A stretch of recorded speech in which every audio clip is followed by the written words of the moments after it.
آدم میاد در کتاب احسن الحکایات علامه نیشاپوری روایت میکنه که امام میسره داخل قبرستان میدراین، شاگرد حضرت امام ابو حنیفه بودستیان، چشمشون کور بود است، بچهش هر سحر شنبه پدرشون می آورده قبرستان عراق تا پدر و مادرش زیارت کنه و قبرستان رو دعا کنه.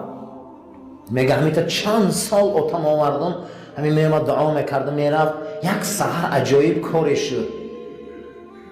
آمرد میگه اوتم اندر اومد و یا سلام داد اهل قبر ده و دو سه قدم رفت و من او برای تماشا رفتم. آمدم که هم خندیده است بعد از اندک با همیقه گریه کرد. آمده گفتم اوتم پدر جان یکم بر من حالت خیلی ندیدم، هم میخندی هم گریه میکنی، چی گم بود؟ گفت فرزندم وقتی تو من موندی و وقتی من سلام دادم همه قبرستان سلام من جواب نگرفت.